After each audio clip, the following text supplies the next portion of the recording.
that's a zoo up there trying to figure out where you're at and those what you're doing, roads. yeah. Oh. So I would spin my tires as I left the intersection, so so if I came back, I eventually. knew I already was there, so I'd go back and, so, Oh, yeah, all of a sudden it'll just, yeah. Yep, it was bad, it was, People trying to explain where they live in Sylvan yeah, Shores. It's the like, old Smith farm, yeah. It was. Don't you know where the old Smith farm is? No, I just started here, I have no clue. don't have to take it. Okay, we'll start. Special. Welcome to the Todd County Board of Commissioners regular board meeting. Today is Tuesday, November 16th. The time is 9 a.m. We will stand for the pledge. Pledge allegiance To the flag of the United States of America and to the republic for which it stands, one nation, under God, indivisible, with liberty and justice for all. And I think I forgot, all commissioners are present along with the coordinator and the auditor treasurer. Are there any amendments to the agenda? I have none, Madam Chair. Hearing no amendments to the agenda, is there a motion for approval? So moved. Motion by Kneisel, is there a second? Second. Second, Erickson, discussion? Hearing no discussion, all in favor? Aye. Opposed, and carries. Consent items? Consent items today are the meeting minute approval for November 2nd, 2021, resignation of Louis Nasca, Resource Conservationist Wetlands for 12/1/2021, appoint eligibility worker Connie Hegelson, start to be determined, appoint social worker Jacob Schwabe, start to be determined, approval of the hire of Timothy Ebnett for SWCD Resource Conservation Ag 11/22/2001, and gambling permit for Barville Sportsman Club and gambling permit for Staples Sportsman's Club. Is there a motion for approval? So moved. Motion by Kircher, is there a second? Second. Second by Newman. Discussion? If I may, Madam Chair, with Timothy leaving, is there gonna have to be a new hire then for that regional? No, Oh, he will work some of both okay, in the meantime, and then they're gonna take additional people that have those same qualifications and use grant funds to fill the gaps. So we kind of have a transition plan in place. okay. Any other comments? If not, all in favor? Aye. Opposed, and carries. First item I have today under the auditor treasurer category is to approve the commissioner warrants. Background is sent for your review. Recommendation is to approve the commissioner warrants with an ACH and a manual payment totaling in the amount of $136,879.15. Is there a motion for the commissioner warrants? So moved. Motion by Erickson, is there a second? Second. Second by Kneisel. Discussion? Hearing no discussion, roll call? Commissioner Erickson? Yes. Commissioner Kneisel? Yes. Commissioner Newman? Yes. Commissioner Kircher? Yes, Commissioner Becker? Yes. The next item is the Health and Human Service Commissioner warrants. Background is sent for review. Recommendation is to approve the Health and Human Service Commissioner warrants with an ACH and a regular manual payment totaling in the amount of $103,504.93. Is there a motion for the Health and Human Services Commissioner warrants? So moved. Motion by Newman, is there a second? second. Second by Kircher. Discussion? Hearing no discussion, roll call? Commissioner Newman? Yes. Commissioner Kircher? Yes, Commissioner Kneisel? Yes. Commissioner Erickson? Yes. Commissioner Becker? Yes. Next item is the Health and Human Service SSIS warrants. Background is sent for review. Recommendation is to approve the Health and Human Service SSIS warrants with an ACH and a regular manual payment totaling in the amount of $74,289.28. Is there a motion for the Health and Human Services SSIS warrants? so moved. Motion by Kircher, is there a second? Second. Second by Erickson. Discussion? Hearing no discussion, roll call. Commissioner Kircher? Yes. Commissioner Erickson? Yes. Commissioner Kneisel? Yes. Commissioner Newman? Yes. Commissioner Becker? Yes. The next item is to transfer funds and approval of the ARPA SLFRF expenses through July 31, 2001. Some background on this is Todd County has received the first tranche of funding via the Federal American Rescue Plan and have used or expended funds within the allocated timeframe indicated in the federal terms. These expenses have impacted several different funds and departments from March 3rd, 2021 through July 31, 2021, which are not able to be expended directly to the Fund 19 ARPA and are now necessitated alignment to the county departments that incurred the initial eligibility expense for inclusion on the interim report due to the United States Treasury by the end of this month. In order to comply with the audit standards, it's recommended to approve these expenses and to transfer funds from Fund 19, the ARPA fund, totaling in $59,254.76 to 01, the general fund, $6,833.67 to Fund 21, Public Health, and $22,713.15. That's also with that amount for Public Health, excuse me, I read that wrong. And Fund 51, Solid Waste, $29,707.94.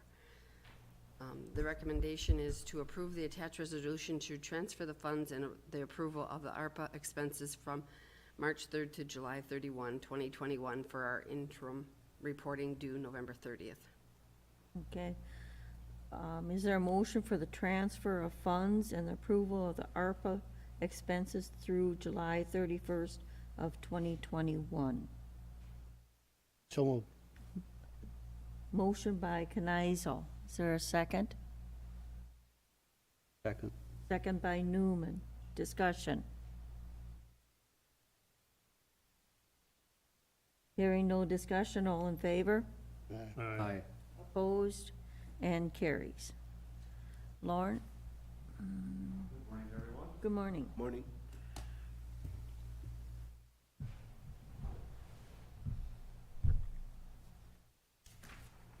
Our first item on the agenda this morning for Public Works is a request to replace a one-ton truck through this fiscal year. The truck is kind of our workhorse for our maintenance division. It's a truck that we have right now. It's a 2001 Ford F-350 with a flatbed on the back. Right now it has about 185 to 190,000 miles on it. So our options are to approve the attached purchase agreement from Dodge Burnsville for a 2022 Dodge Ram 3500 Crew Cab for $35,383 off the state bid, or do not approve the purchase of this time. On a recommendation to approve the purchase of this truck from Dodge of Burnsville Purchase for the 2022 Dodge Ram 3500 Crew Cab for the price listed at $37,682.90. And you'll notice this is different than what's noted above because this price includes the sales tax. Okay, is there a motion for the one-ton truck purchase? So moved. Motion by Kircher. Is there a second? Second. Second by Erickson. Discussion? What year did you say the current one was, Lauren? 2001. 2001. Yeah, the history of this, if I may, I believe we got it from the GIS department, who in turn got it from the sheriff's office back in the day on some type of forfeiture of some type, I don't remember, but Right. basically it's been passed down throughout the years here at the county, and it's come to its final leg. It's done well. Yep, absolutely. Any further discussion? If not, all in favor? Aye. Opposed? And carries. Great, thank you. Our next item on the agenda is a request to replace a loader. And this is actually for next fiscal year 2022. And if I may, before I get into it, we're requesting it at this time because the state contract for this type of loader ends at the end of the month. And the word we're hearing from our vendors is basically expect somewhere between a 8 to 10% increase due to steel and manufacturing and all the things we hear about in our current economy. So with that, the background is to replace a 2006 CAT loader That current loader right now has 9,700 to about 10,000 hours, give or take.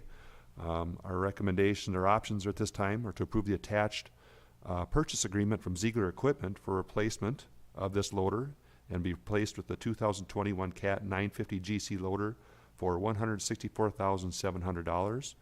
The other option is do not approve a purchase of a loader at this time, and our recommendation is approve the purchase of the Cat 950 GC loader from Ziegler Equipment for $164,700. Okay, is there a motion for the loader purchase request? So moved. Motion by Kneisel, is there a second? Second. Second by Newman. Discussion? Hearing no discussion, all in favor? Aye. Opposed? And carries. All right, thank you. Our next item on the agenda is we're requesting approval for our annual bridge priority replacement list. This is a list we bring to the board every year, which kind of gives us the guidance and network to go forward on replacing all the bridges that we have under the county, under kind of our jurisdiction. They both include those on the county road, township, and the city streets. If we can quickly go down to the list, you'll notice that back in the day, this list probably was 20 to 30 bridges deep. Over the years, we've aggressively replaced these bridges, and specifically the bridges listed on the county system. Most of these bridges are years out, but all of these are the wooden type structures. We've replaced all the old steel ones, the ones that are narrow, but these wooden ones are the ones that are starting to deteriorate at a rapid pace, so those are the next ones on the list. The ones on the bottom kind of are to be determined, and those are all in the township system, and overall the ones in the township system are actually in pretty good shape. So with this, if approved, we submit this to the state of Minnesota. The state of Minnesota then uses this to talk to the state legislatures and use this to help fund and promote the local bridge replacement program, which is how we apply for that money to use it to replace our bridges. So with that, our options are to approve the attached resolution and list, or do not approve the attached list, and our recommendation is to approve the attached 2022 bridge priority replacement list. Okay, is there a motion for the 2022 bridge priority placement list? So moved. Motion by Kircher, is there a second? Second. Second by Kneisel. Discussion. Lauren, this one on County Road 21, is that the one by Barrville? That is the one in Barrville coming just north of Highway 71. Currently, that one actually has been designed. We've got all the permits, got a majority of the easements, and actually we've already received funding approval for that bridge, and it is slated for construction next summer. Okay. Any further discussion? If not, all in favor? Aye. Opposed? And carries. Our next item on the agenda is a request for authorization to hire a temporary emergency equipment operator. And I'll just read the background. The Public Works Department has currently experienced a shortage of staff due to 2 recent retirements and potentially some COVID employee quarantine issues as we enter into this winter season. In an effort to continue to provide a high level of service in regards to our winter storm response, the Public Works Department is requesting to immediately create and fill a temporary emergency equipment operator position. This position is considered part-time, and it is not to exceed 67 days of employment as limited under Minnesota Statute 179A. We've met with the Personnel Committee, and they have approved hiring of Arlen Bjorstrom to fill this position, since Mr. Bjorstrom has extensive experience with Public Works and would fully be able to meet all the expectations of this position. Our options at this time are to approve hiring Mr. Bjorstrom to fill the temporary emergency equipment operator position, or do not. Our recommendation, due to the conditions, is to hire Mr. Bjorstrom to fill this temporary emergency equipment operator position. Okay, is there a motion for authorization to hire temporary emergency equipment operator? So moved. Motion by Newman, second by Erickson. Discussion? Did Arlen get bored, or? That's a great question. No, Arlen's not bored, but if I may make a couple comments. Number one, I have the wage listed per the union contract. a temporary position that's doing this type of work is required to be paid $1 less than the lowest paid employee. Number two, Arlen is not bored, but due to the conditions, A good fill, though. he's a great fill-in. We hired him last year. He only is going to come work when we have snow events. He's not gonna be there every day. He comes in, helps us get ahead of the snow event, and then goes back to do what Arlen is doing in retirement. So, great operator, great employee. We'd be lucky to have him back for that time. So. Yeah, I gave him an older truck, so the new ones he don't know how to run. Arlen can handle any truck. He's pretty good, so. Do I dare ask any further discussion? If not, all in favor? Aye. Opposed? And carries. Thank you. Our next item, very similar to our loader purchase, is a request to replace an existing plow truck.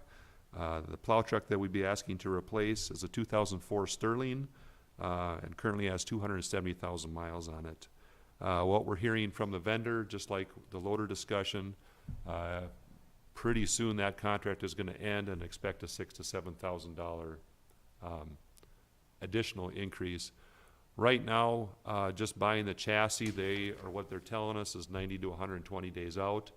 To actually outfit the chassis with plow equipment, that vendor's well over a year out, just to put stuff on the truck itself. So this cost, yes, is for 2022, but could easily be delayed to 2023, as we're sitting right here in 2021. So with that, our options are to approve the attached state bid plow truck purchase agreements. One from Boyer Truck for the chassis for $106,527.85. The other one from Towmaster Truck Equipment for the new snowplow equipment for $126,527, or do not approve any equipment purchases at this time. But our recommendation is to approve the purchase of a new plow truck per the attached purchase agreement for a total of $233,054.85. Okay. Is there a motion for the plow truck purchase? Move. I move. Motion by Kircher. Is there a second? Second. Second by Kneisel. Discussion? Yes, Madam Chair. With everything that's going on with prices and trying to get things, are these guaranteed prices? I mean, we're talking about a year out for equipping the truck, so are these guaranteed prices? And There's state bid as of now. Obviously, there is some legal parts in that contract as far as, I think they call it, I might pronounce it wrong, force majeure. I'm not sure if that's saying it right. Hopefully there's not an attorney here or something, but basically, I mean, if prices go just sky high due to the expanse of the pandemic, civil unrest, or whatever it may be, they can always come back and request that, but as of now, it's under the state bid contract. okay, And most of the time, these companies honor that. yeah, I'm just concerned about the future as we go into this shortage of everything, that, you know, they wouldn't be able to get it, and then when they do get it, their price is gonna be jacked up, so ours is gonna get jacked up, so. just It's under wondering. contract, so they'd be Yeah. hard to maneuver from that. I would think so, but yet I'm just curious to make sure we are locking in at these prices. We're locking in as of we know it now, so. Okay. Lauren, do you have to put money down or a certain percentage down, or how does that work? No, You do no, not? it's, for example, the plow truck, they make the order, Okay. the day we put it in, and it's payment on delivery. The plow equipment, they put us tentatively on a schedule a year out, and that whenever that truck gets there, it kinda goes in that time frame. So, Okay. they're pretty good to work with as far as no money down, just payment on delivery. Okay. Any further discussion? If not, all in favor? Aye. Opposed? And carries. And our last item on the agenda is our 2026 Area Transportation Improvement Plan nomination for a project on County Road 2. This is our annual request to the board to nominate a project that we then apply through Region 5 for federal transportation dollars through the block grant, through the federal transportation bill. If we may go to the map, the project we have listed here is a project on County Road 2. from our County Road 11, just west of 71, there past the north end of Sauk Lake, heading down through the area, right down to the Ward Springs area down by Birch Lake. Actually, this project, you as the board approved this nomination last year, but unfortunately, through the application process, we were unsuccessful.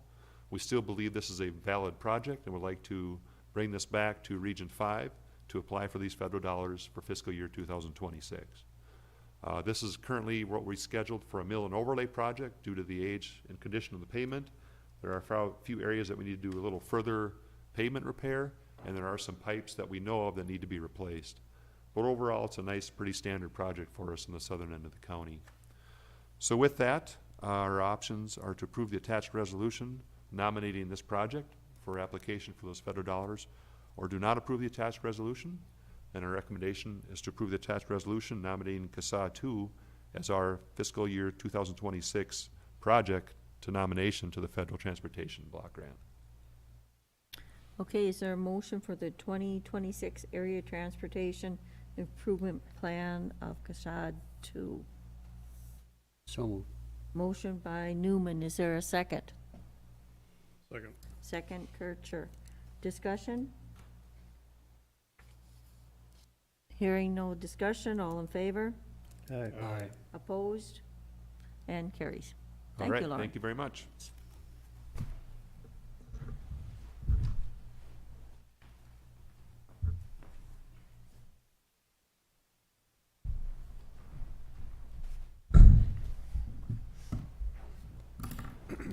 Good morning, Adam. Good morning.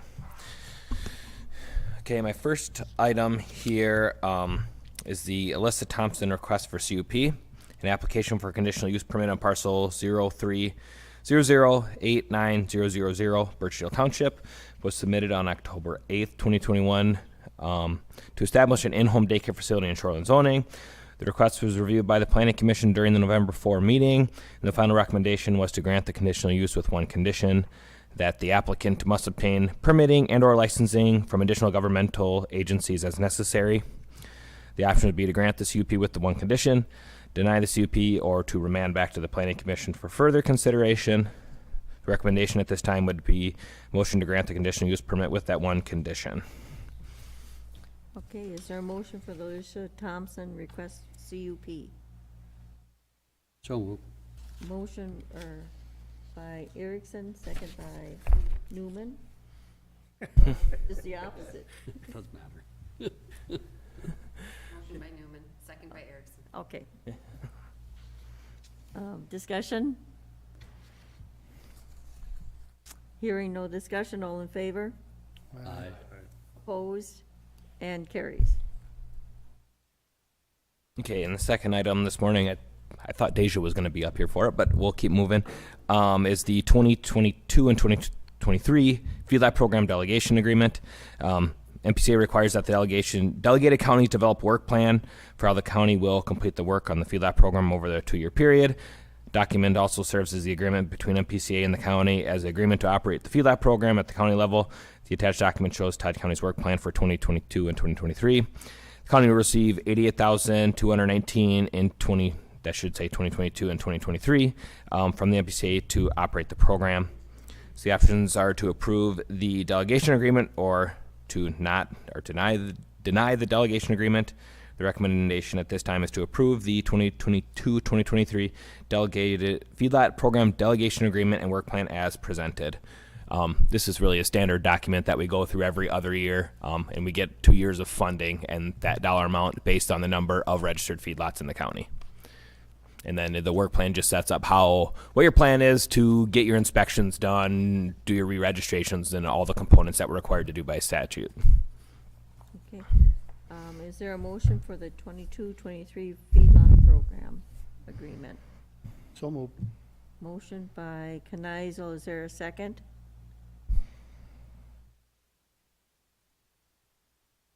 Second. Second by Erickson. Discussion. Yes, Madam Chair. What generates feedlot? How many animal units? Depends on the location. It's 50 animal units. Okay, and so this would be by the state program. It's 50 animal units or more. or 10 or more in shoreland areas. And then they're required to register by state. Our local ordinance has additional requirements for sites to be registered, so we do track them, but we don't get funding on those because they don't meet the state standard for registration.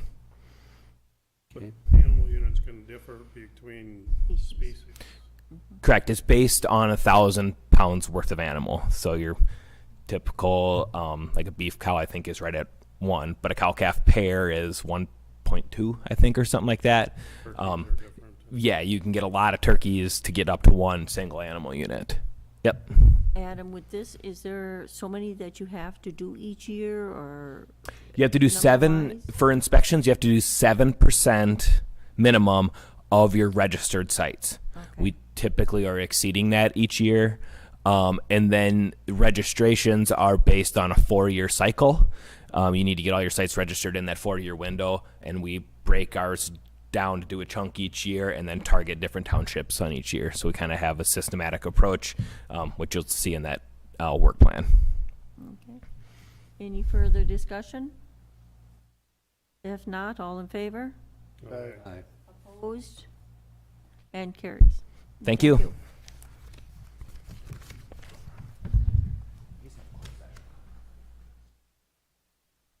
Morning, Madam Chair, Commissioners. Good morning, Jack. Couple of board action forms here to present for you today. First one being the Todd County Public Health Advisory Committee Policy and Job Description. We usually update this every 3 years. Last year that was due, and I missed it with everything we had going on downstairs with COVID. So some background, the Todd County Public Health Advisory Committee meets quarterly and provides input into the public health issues that affect Todd County. The Public Health Advisory Committee Policy Job Description has been reviewed by the committee. Options are to approve the Todd County Public Health Advisory Policy Job Description as reviewed by the committee, or to not approve. It's our recommendation for the Todd County Public Health Advisory Policy Job Description to be approved as reviewed by the committee. Okay, is there a motion for the Todd County Public Health Advisory Committee Policy Job Description? So moved. Motion by Newman, is there a second? Second. Second by Kircher. Discussion. Jackie, has this changed at all? No. It has not. Just the Okay. date to Just when the it to be dates. reviewed again. Okay. Any further discussion? If not, all in favor? Aye. Opposed? And carries. Thank you. We'll move to the next board action forum, which is the Public Health Advisory Committee member list. We like to bring this to you as well. It's a good complement to the policy and job description. Some background to provide. The Todd County Public Health Advisory Committee provides input into the public health issues that affect Todd County. The committee members include Rhonda Blease, Faith Community Nurse, Callie Patchen, Todd County Clarissa Care Center, Amber Runiski, community member, Bernice Desatel, community member, Courtney Renaud, Todd County, Todd Wadena, Community Corrections, Dr. Harsha from Lakewood Health System, Randy Valencia, community member and also the Hispanic liaison, Tanya Levine from our local district of Long Prairie School, Lisa Warner, Central Care Health System, Christy Brunell, Staples Motley School District, Commissioner Becker, Commissioner Newman, and myself. Options to approve the members serving on the Todd County Public Health Advisory Committee or to not approve. It's our recommendation to approve the members serving on the Todd County Public Health Advisory Committee. Sometimes this committee does evolve when people come and leave, but I do like to review that with you as often as I can so you know who's representing our communities on Public Health Advisory Committee. Okay, is there a motion for the approval of the Todd County Public Health Advisory Committee member list? So moved. Motion by Newman, is there a second? Second. Second by Kneisel. Discussion. Jackie, is there a committee member from each district now? Yes, There we is. worked, yes. Okay, I know that a few years ago we had discussion. Yeah, we are full, so that's good. We struggle to, keep those positions filled. Dr. Harsha is a new member. She was a guest, but now is a member of our advisory committee, and we'll be bringing a new contract with Dr. Harsha for starting as our medical director 2022. And Dr. Helfand is preparing for retirement, so we'll be welcoming her as our new medical director in the upcoming weeks. Okay. Any further discussion? If not, all in favor? Aye. Opposed? And carries. Thank you. Thank you.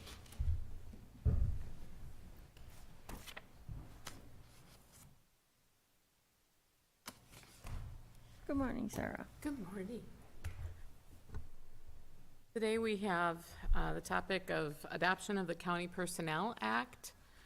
As part of the process of leaving merit, the county is to have a county personnel administration system in place per Minnesota statute 375.56 to 375.71. The attached resolution has been created. The options are to approve the resolution or not approve the resolution, with the recommendation to approve the attached resolution for the adoption of the County Personnel Act. Okay, is there a motion for the adoption of the County Personnel Act? So moved. Motion by Erickson, is there a second? Second. Second by Kircher. Discussion? Go ahead, Chris. Madam Chair, we have had discussions through our policy committee on setting up the policy for the Personnel Board of Appeals. We've also had discussions on what the requirements would be of that Personnel Board of Appeals, the education requirements, the experience, and those are pieces that we are very close on finishing. We just don't feel like we're going to get those finished before that end-of-year deadline. As we look at other counties and at recommendations from Merit, we can continue to work on those pieces with the goal of getting them in place, but that shouldn't stop us from adopting this resolution. The resolution is required in order for us to exit Merit. And Denise, if you want to scroll to that resolution, we did put specific language in the resolution that we will be adopting and we will be appointing members to the Personnel Board of Appeals. So when we send this off to Merit, they will have the understanding that we've adopted the Personnel Act, but we still need to finish these two pieces. So we're very clear that those pieces still need to be put into place. Okay. Madam Chair, from what I've seen, and you provided to us, is there's been a substantial increase in dues from them as we've progressed through the years. So the money that we save on this, is that gonna, how are we going to, what happens to the money we save on this? Is it gonna go back into the budget for who? Madam Chair, that would come within the Health and Human Services budget, so, and on the social service side of that budget. So it affects the social service side of the, Yeah. We did have a reduction, proposed reduction with the preliminary budget, and that was adjusted That's into good. that reduction. So Okay. and that fee for 2022 was estimated to be about 33,000. Which was an increase from last year. Yes, significant increase due to the number leaving. And Madam Chair, anticipating to increase this year, Right. 2023 as well. I know there are additional counties that are opting to get out. Okay. Any further discussion? If not, all in favor? Aye. Opposed? And carries. Thank you. Thank you.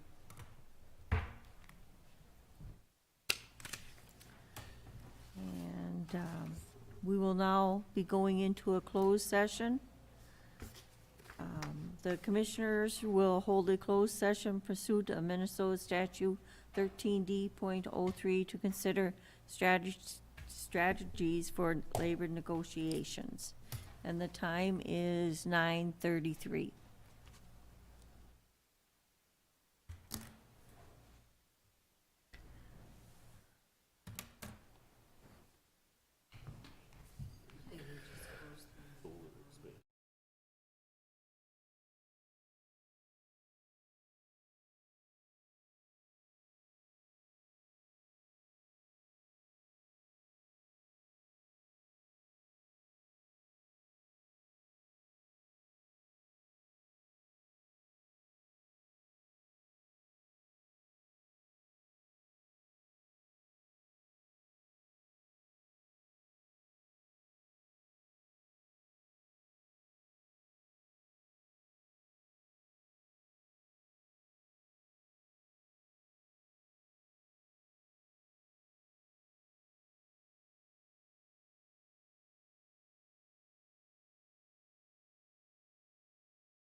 Are we ready to, The hell, Denise, we are ready? I called her, Okay. so she's, Okay, we will be coming back into session from our work session. The time is 9:46 PM, and we will.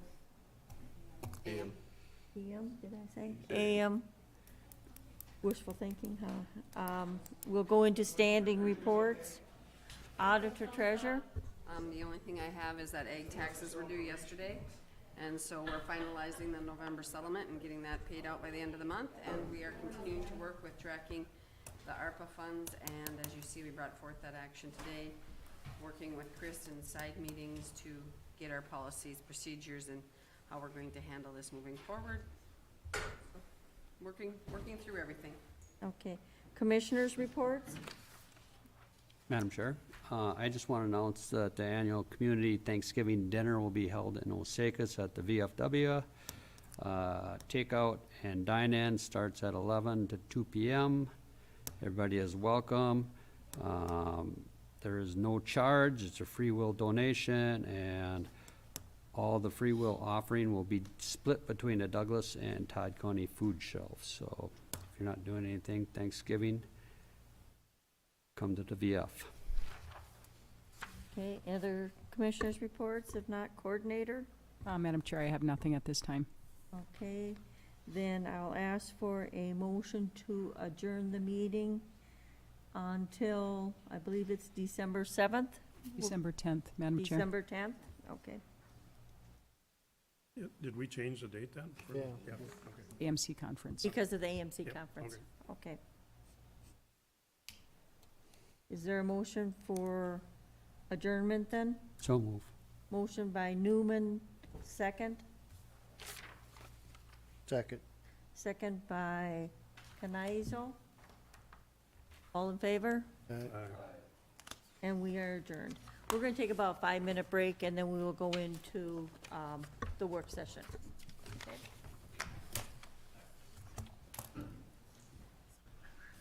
And welcome, everybody. We're starting the work session. Thanks. Bye-bye.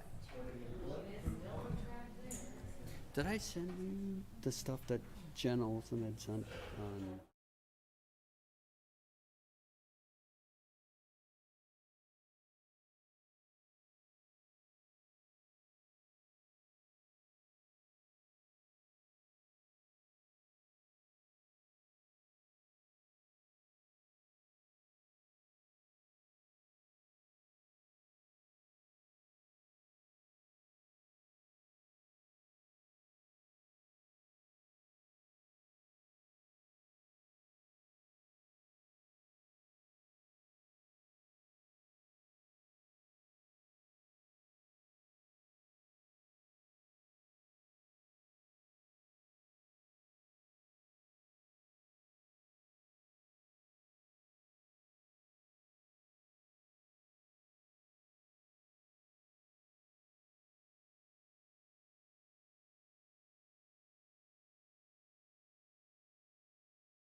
So I'm going to do the boring thing and just go over some stats. And then Jen and Acela will get to talk about the fun stuff.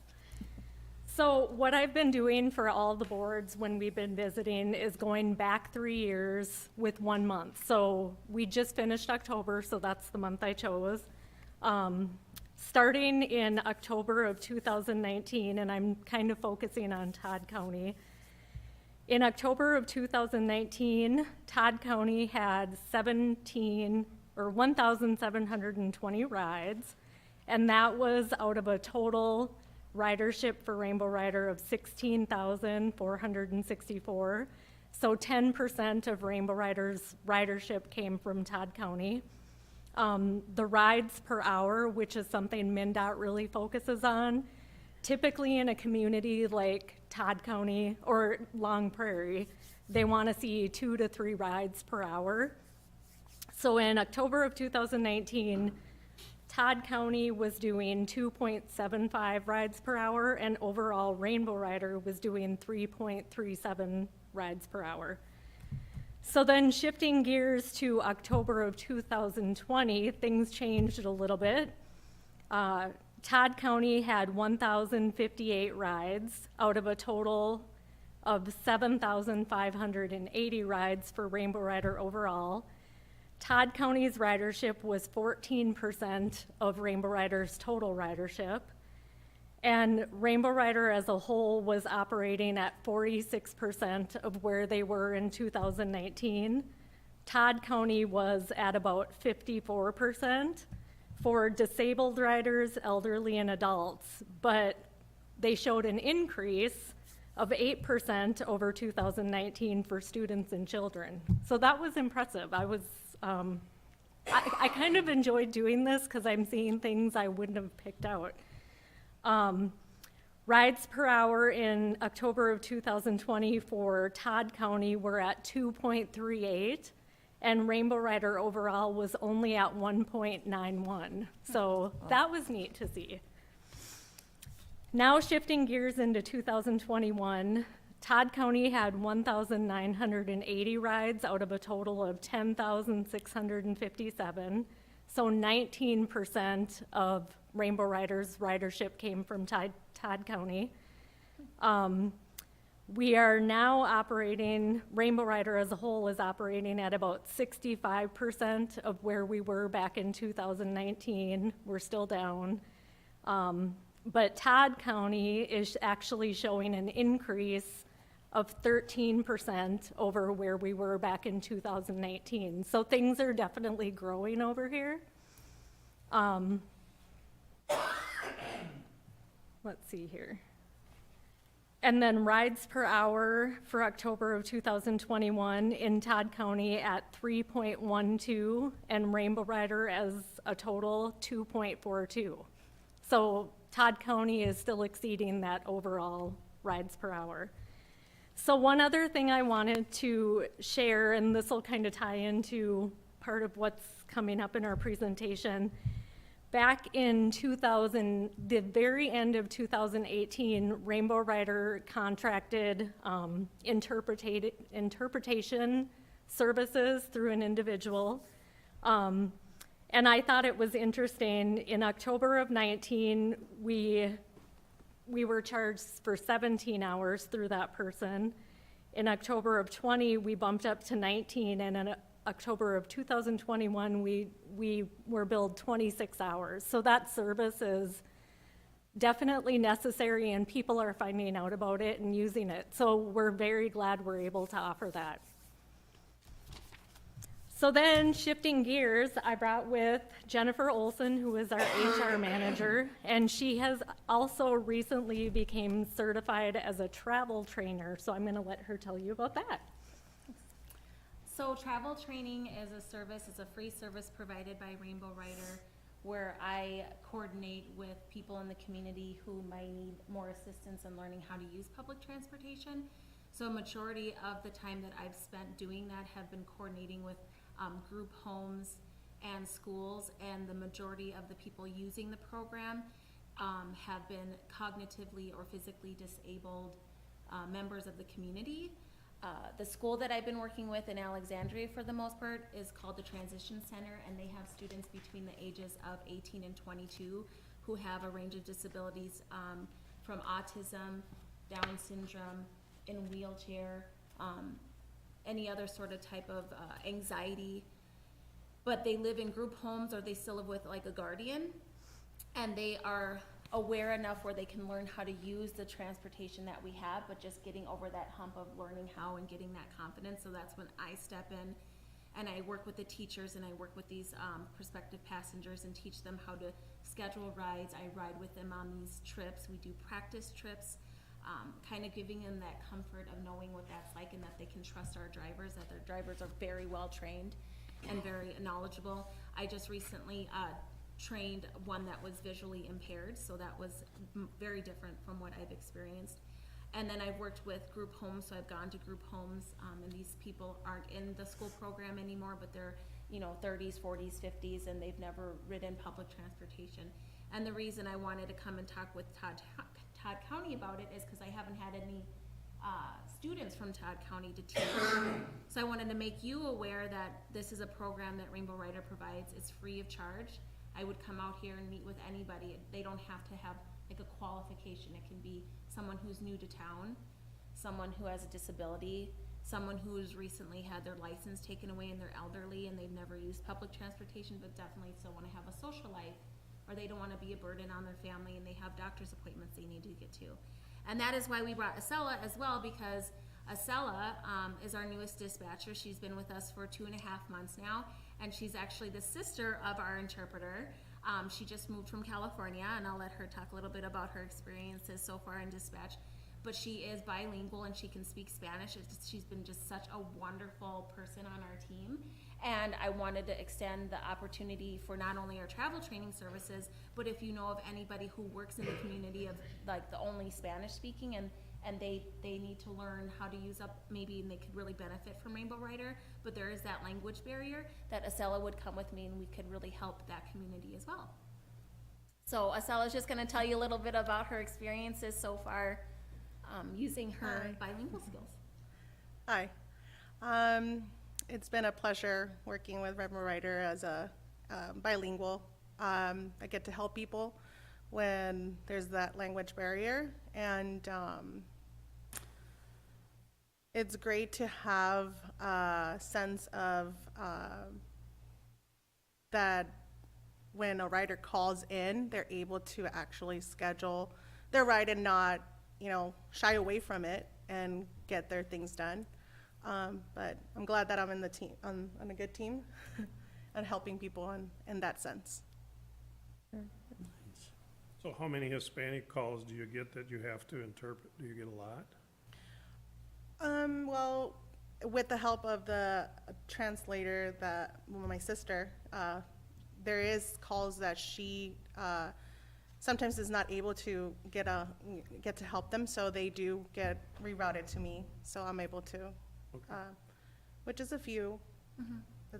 There's a handful, but with her help as well, it's been very sufficient, I believe. That's a good question. Yep. Now I can go back and figure that out. Well, and what's been great is because I've been helping out in dispatch as well, because as everywhere, we're a little bit short-staffed sometimes, but our interpreter will call in, her sister, and I'll answer, and so it's just more efficient, especially having you in there, because she'll call and she'll say, I got a phone call, because her cell phone is set up through Rainbow Rider's phones. So when the call waiting happens in Spanish, it says, for Spanish-speaking services, please dial this extension, and then it goes to Adriana's cell phone number. So then she has to get their information, call us, tell us the information, we schedule it, then she calls them back. So it works great, but having Acela there too, it's like an immediate scheduling versus a lot of relaying back and forth. So, I'm sorry, so, go ahead. Madam Chair, Brenda, it's been a while since I've been on the board, and when I was on the board, struggling for funding all the time from the state and whatever, they always went by rides and everything else. And now, has that improved at all, or, And if you're providing bilingual services, I know at that time you were doing Spanish brochures for this city in particular, probably maybe Wilmer too, I'm not sure, but has your funding increased or not? Or are they still back to this numbers game and?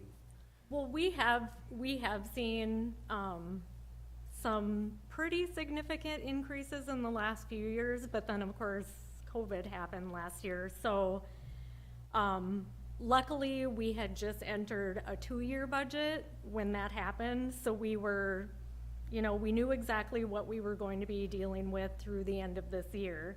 Now next year we're going back to a 1-year budget just because they're hoping everybody can get some normalcy behind them before we go back to the 2-year budget planning. But I feel like MnDOT's been fairly generous to us. One thing we've been able to offer the last few years is no local operating share, so that's been fantastic to obviously give back to you. We do still have to come up with a 20% local share for our capital items. But that's been, well, and actually I should go back on that too. For vehicles, they did go back to just 10%. So that's all been very helpful. I really do feel like they've been stepping up a little bit more. Good, Yeah, yeah. thank you. And I think Jackie? Madam Chair, good morning, ladies. Hi. Welcome. Jackie Todd, County Health and Human Services Director. So Jennifer, I'm gonna have you and Catherine connect, and maybe we can help you with the travel training services and marketing. Okay. We've sent that information out just recently within our department, so we can let all of our social workers know that that's available as Yep. well as our nurses. So Awesome, and I have a PowerPoint slide, or presentation I can send you. perfect, and then I think we can help you with some marketing on that, within our Catherine's department with Sergio, so. Awesome, And thanks. get that out bilingually in our Yep. communities as well, as much as we can around providing the service. Cool, thanks. Thank you. Wonderful. Yeah, that's cool. Okay. I think another point of discussion we've had within the county is our volunteer drivers. And how do you work your program? We're having a hard time finding drivers within Todd County right now. Right. And so Catherine and I were discussing that a little bit. That's not uncommon to us either. I did just ask Jen when we were coming in. It's been about a year since we've recruited someone new. We have probably 10 volunteer drivers, but really 6 to 8 of them are active, where we can count on them to do Monday through Friday, all times of the day, and then those, 2 to 4 take one here and there. So we're constantly trying new marketing pieces to, get interest, but it's not very successful. Catherine and I were discussing that. It seems that era of people is kind of going behind us as far as wanting to do the volunteer service. So we keep our drivers pretty active, which is also concerning because we don't want them to experience burnout. Jackie? Madam Chair, are those drivers Todd County, or are they both counties? They are actually, the volunteer drivers we have we do services for Douglas, Pope, Stevens, and Travers. So they're basically within those 4 counties. Yeah, we've always just kept our volunteers drivers within the county and not, handed the service, or however you want to say it, over to Rainbow Rider type deal. Right. Madam Chair, if it may, we're seeing a similar, we are struggling to find drivers, keep drivers, fill the rides that are needed, so we share that. Right. Okay. Yeah, and I think we reported, I believe it was we had to deny 14 rides just this last month because, whether we didn't have the services available, drivers couldn't do it, whatever it might have been. So, but I suppose one thing that we can what helps us is we have 4 counties to pick from. So if we don't have anyone in Douglas per se, at least we can go to Pope or Stevens, and it'll cost a little more money, but at least we have them available. Your volunteer drivers' pay schedules or just strictly mileage reimbursement? Yep. Okay. And Madam Chair, I did request from Rainbow Rider information on their volunteer driver program, which I think we probably should bring back to an ambassador meeting and have a better conversation on that. It's interesting, you know, and you gotta get the word out there. If you wanna get volunteer drivers, you gotta advertise, you gotta get the word out there and say, hey, we're in dire need of volunteer drivers.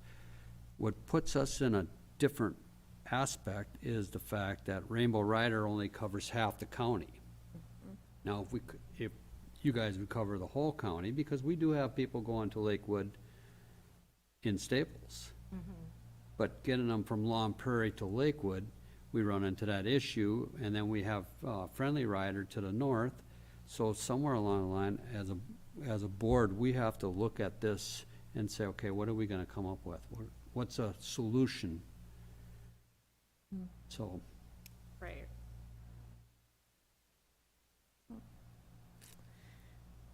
Any other questions, comments from the board? I want to thank you for coming down. Thanks for having us. Thank you. and thank you for the bags. Yes, You're yes. welcome.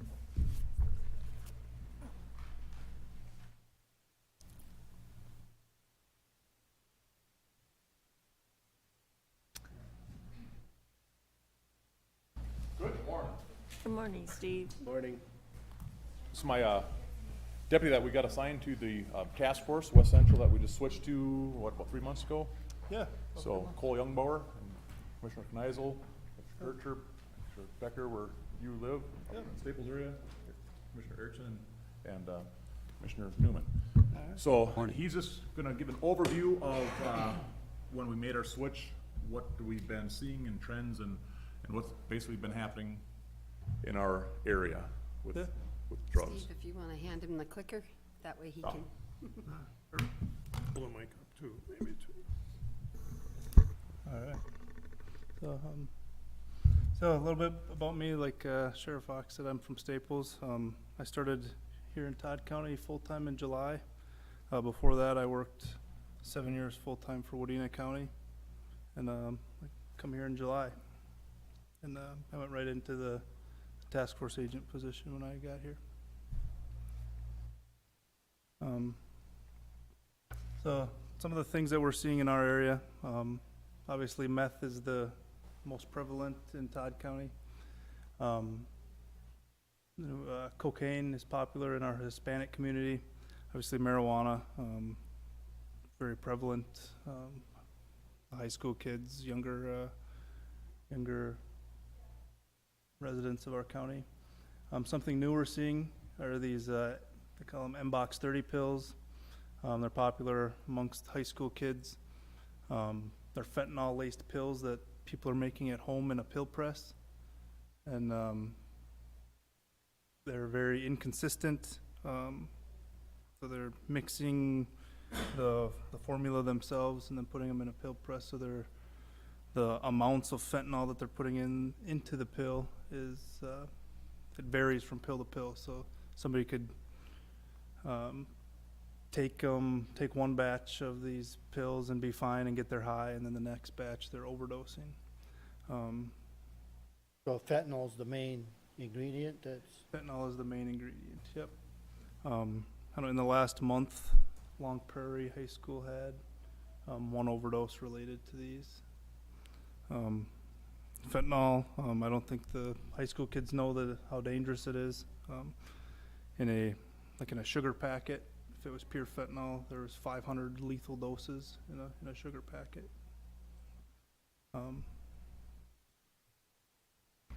So yeah, those are the big things that we're seeing in our area. Then I put some of the most recent cases that just a couple cases that we've done recently. around here. First one is the first case study is the Thornburg case. So on August 16th, deputies responded to a residence of a report of an assault with a weapon. It was with a shotgun.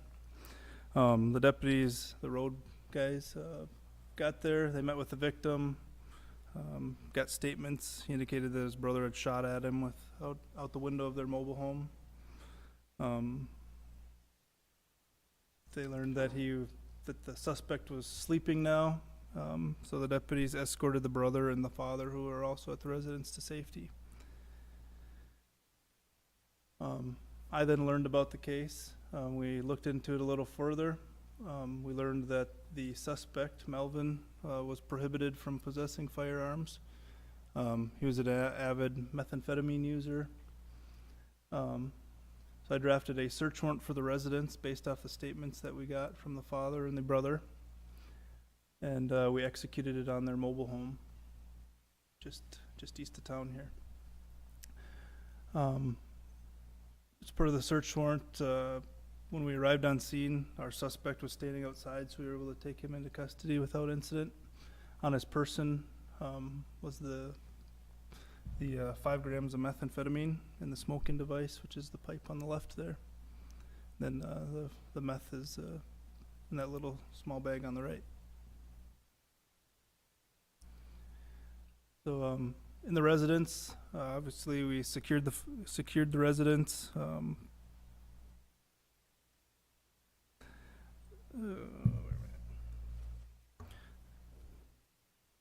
So we secured the residence and executed our search warrant. We located the 20 gauge shotgun there on the bed, as well as the spent shell casings inside the residence that were consistent with the statement that the brother of the victim gave us. Also in the bedroom, we found scales, baggies, and all the things that he needed to distribute methamphetamine into our community. So he was obviously arrested for assault with a firearm and possession of the firearm by a felon, as well as the narcotic charges. He spent some time in our jail. He was given a $50,000 bail without conditions, $10,000 with. He was in our jail for probably about a month before he was able to raise the funds to bail out, and he went to drug treatment now.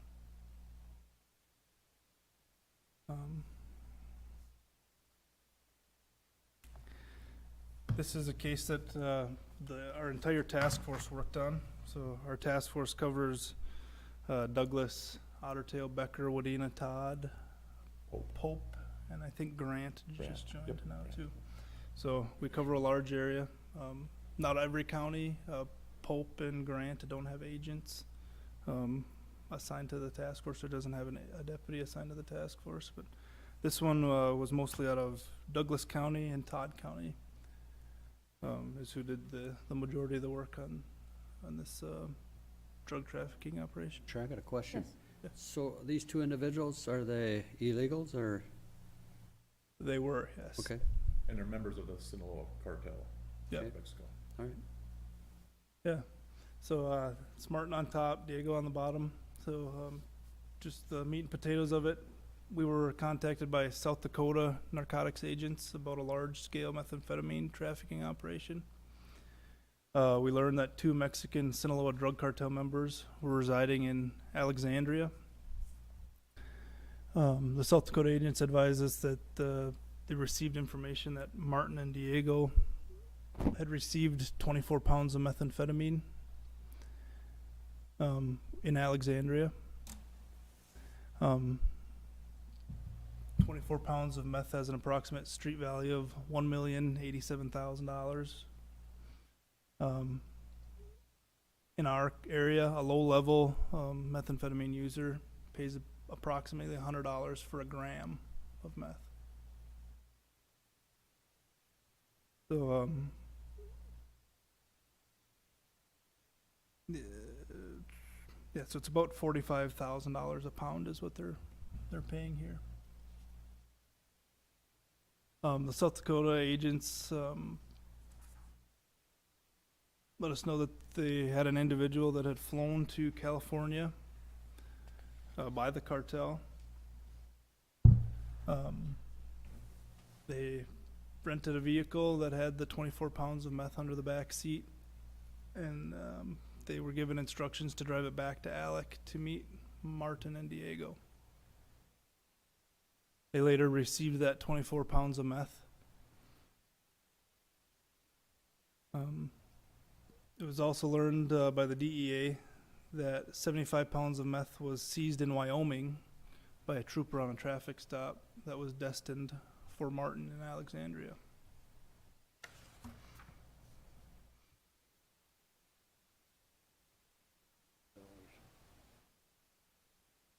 So we continued to investigate it. We investigated for a while, and our leads kind of went dry. We weren't able to get anything on them or get into them at all. So on September 21st, there was a deputy in Douglas County who was working a TZD grant shift focused on distracted driving. So he was working an overtime shift to stop cars for texting and driving. So he stopped a car, female driver, probably in her mid-20s, for texting. She, the deputy seen indicators of meth use, and he expanded his traffic stop and located 5 ounces of meth in her car. She decided that she wanted to talk, and gave us information about Diego and told us where he was staying, and that he had 9 pounds of meth with him in his hotel room at the Holiday Inn in Alec. So agents from the task force, we got a phone call from our task force agent out of Alec. We all got our stuff and drove to Alec. The Alexandria agent drafted a search warrant for his hotel room, which we later executed. We knew from the female that Diego was by himself in the hotel room, and she didn't know if he had any weapons or anything like that. So we did surveillance on him for probably, it wasn't a long time, 45 minutes maybe. And he come outside to smoke. When he exited the building, the Holiday Inn, we grabbed a hold of him and took him into custody without incident.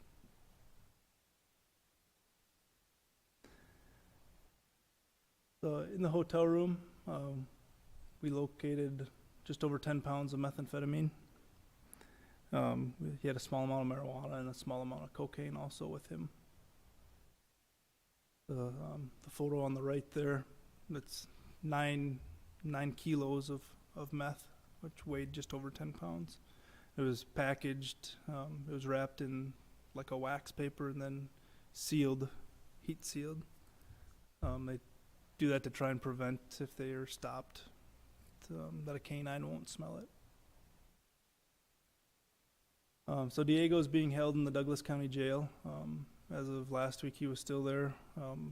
He had a $500,000 bond or $50,000 cash bail. So,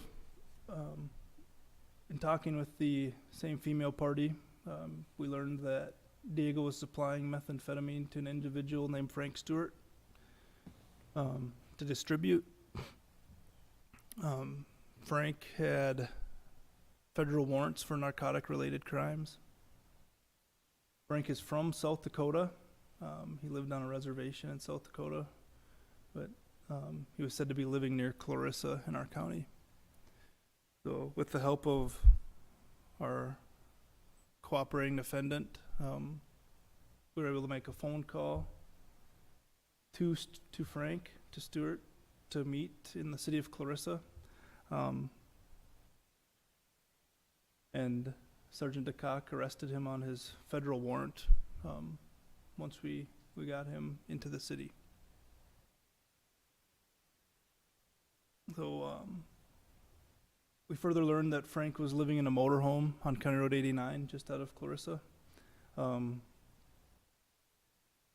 We were able to locate the motorhome, and I drafted a search warrant for the motorhome. In the motorhome, we located a half pound of meth and just over $9,000 in cash, along with 2 firearms. Frank was also a felon and prohibited from possessing firearms.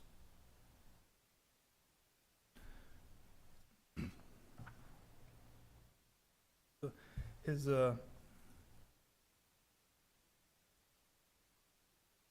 half pound of meth had about a $22,500 street value in our community. That selling it at $100 a gram, he was getting about $22,500 for that. Like I said, Frank was from, I think, Sisseton area of South Dakota. He moved here just for the main purpose to traffic methamphetamine into our community.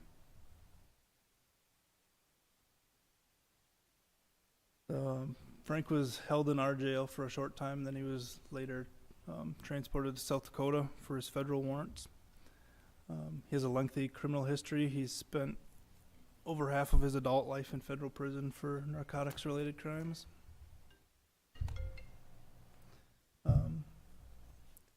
He's expected to be sentenced in the next 2 months on his federal narcotics-related crimes. He was looking at, just on his old crimes that he had the warrants for, was probably 25 years. And then he was tied into our new case, this one here, with Martin and Diego. He'll be indicted federally with these cases also, so he'll probably double his prison sentence. So he'll most likely die in prison. He's middle-aged male that's done this his whole life. He'll probably get sentenced to 60 years in federal prison. And there's no good time in federal prison. If you No. get sentenced to 60 years, you do 60 years.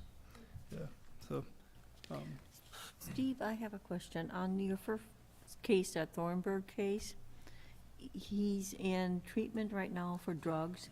Will he come back and face his, for a felony for owning and possessing a firearm? Yeah, he's been charged with that, yep. And that case will come back Yep. once he gets out of drug treatment then? Okay. As you can see with Special Agent Youngbauer, we're dealing with pounds. I mean, Yeah. Dave, when you were sheriff, grams, we were dealing with grams, and now it's pounds. The southern border is so porous right now, it's literally coming over in semi-loads. They're bringing it to California. California seems to be the distributing point to the rest of the states. And that's why you see like Wyoming's a hot spot right now. They must be coming up I-90, and I know Wyoming's made several big busts of people trafficking it our way. It's these pills, this fentanyl, like Cole was saying, it's you got meth heads making pills with fentanyl on it, so they don't care. You know, like you said, you get one hot pill and they had what was it, over in Little Falls about 4 months ago, 5 months ago? yeah, they had a And hot there's batch, Little Falls. Hot batch over there, and there was multiple overdoses over there from one batch, and I think it's 6 in one day. yeah. So these people are taking this stuff knowing that it's made by these drug dealers, and that's why we carry the Narcan now too, so we can help others, and especially if our own officers get exposed to it, we can Narcan each other and hopefully save ourselves from overdosing, so. So, Madam Yeah, Chair, it's a big problem. so with the open border, the way it is right now, we have seen a serious increase of drugs Absolutely. coming up into Todd County. Yep. It's very porous right now. I mean, the drugs are flowing pretty freely down there. Okay. The bulk of all of the narcotics are coming from the southern border. Back when Dave was sheriff, we had the big meth problem with the labs. Those are pretty much done. There's no meth labs anymore. It's so much cheaper for it to come across the southern border. They're making it by the ton over there and then shipping it across. West Metro Drug Task Force just seized 900 pounds of meth out of a semi that they had in the trailer. Well, what you're seizing is a drop in the bucket. Exactly. I mean, they're out there doing this, and as Randy talks about the open border, it's kind of like, what are you doing, beating your head against the wall here and making no progress? And what money do you get from the state and federal government for drug enforcement? They actually did increase it. Well, it's also a VSET, Violent Crime Enforcement Team. That's what they're, Right, but Drug Task Force. They increased that money for like the VSET portion of it, which, the federal did. The state has never contributed yeah, to that's, any task force money that I've ever been made aware of unless they've changed. I think it's pretty much all federal. Yeah, the VSET money's federal. Yep. Because the state does not contribute one dime toward drug enforcement. No. And the price of doing business, now that they changed some of the statutes, we gotta basically buy more to get the level of crime, so that increased the cost for us. So it's difficult. But we're out there and we're making sure we do our best to keep our corner of the world Yeah, a little safer. when we seized that 10 pounds out of Alec, talking with the CIs and the users around here that the road guys were arresting, it had drove the price up because that was the meth for that 2-week span in our area, and we seized it, so this price skyrocketed, and they They couldn't have afford to inflation buy it. too then, huh? Yeah. So the Alex, they were having to drive to St. Cloud or Fargo. Yeah, poor guys, yeah. Age-wise, do you see any hot ages, you know, or is it multitude in age or? Multitude, like I Yeah. said, I think Frank is 63, the guy that we arrested out of Clarissa. We just had one person in jail on meth and he was in his 70s. Yep. So it ranges from teenagers all the way up and They've been on it all their life. Yeah. Madam Chair, it doesn't even pay to deport them because they'll be right back here next week. And like I said, you got the Sinaloa cartel, they're big operations, they're very violent, and Well, the they're issue, sending the stuff across. and- Steve is right, they become more and more violent and they're into our neighborhoods. We don't know who they are, we don't know what they're doing. You know, and our safety is at risk, and the more these guys deal with them, the more violent they become, the more covert they become. So it's just a deal of how safe is our community? How safe are we in our homes? You know, it's just a question here of when something's gonna erupt. We have cartel in Alec, 40 miles away from us, guys. St. Cloud has got the issue, Brainerd, it's just a vicious circle here, and it's a matter, it's just a time bomb waiting to explode, so. And there's ties in our homicides Yeah. to cartel down southern border, and they're vicious. It's a nightmare. But like I said, we got our agent here, and I think we're at January 1, and I think that West Central will be up to 11 agents. Yeah. So, Otter Tail has 2, Becker has 2. Two. Alec just put another one Yep. on. Douglas So- just put one on. so we're doing what we can to keep our corner of the world a little Keep up the safer good from all work. these. Yep.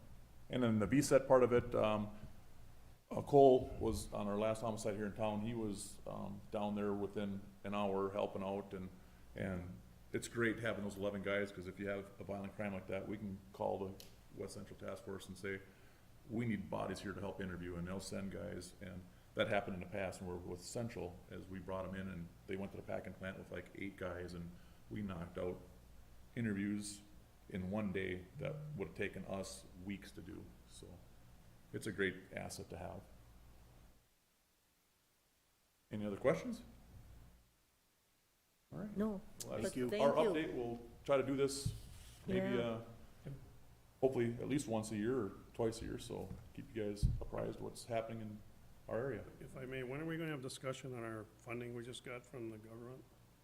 Madam Chair, Commissioner Kircher, we're hoping that it will come to the next board meeting. We have a long stretch in here. We have a long gap between the next board meeting, so we should be able to pull together Finance Committee, put together some structure and bring that to the next board meeting. And I apologize, that was the plan for this meeting, but And we just needed some You're gonna time. divide us up again like public safety and blah, blah, blah? Yep, we are discussing setting up that same committee structure, so that will come before the board as an option, and, I'd like to have a little more discussion on the public safety side. okay.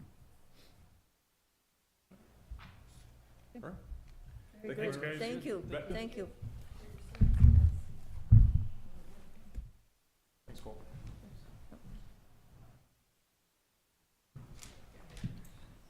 Wonder if you say too much here, Mark. Good morning, Adam. Good morning again. Less exciting topic of discussion this time around. Could brighten up the day, though. Yeah. So following up from last commissioners meeting with the solar discussion, we took some time and just picked through some neighboring counties' ordinances related to solar and put together a little document to share. I can email copies for you guys to look at outside of the work session here, but wanted to highlight a couple things to continue our conversation and maybe get a little more direction from the commissioners on where we go next. The things to highlight here are our neighboring counties' ordinances really are very similar to ours. Every county is a little bit different, but they use a lot of the same language. As you can see, Douglas is the first one there. They refer to rooftop and ground-mounted community and solar farm exactly the same as our ordinance does. Neighboring counties outside of Douglas were very similar to that. The main thing I wanted to highlight here is actually the last page, a little bit further. Decommissioning plans. And I know that that was one of the major concerns from the last commissioners meeting.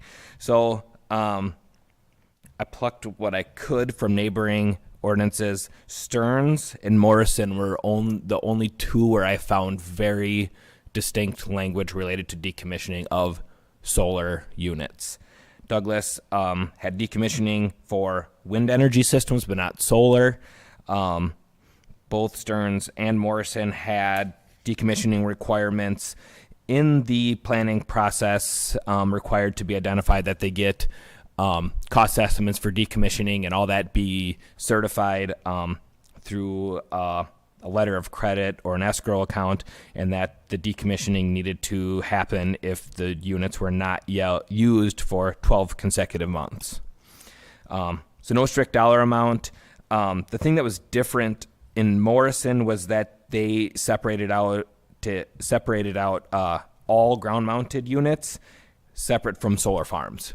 Solar farms had some additional requirements, but the main thing there was that in either case, it's that the county board may require a bond, letter of credit, or establishment of an escrow account to ensure the proper decommissioning.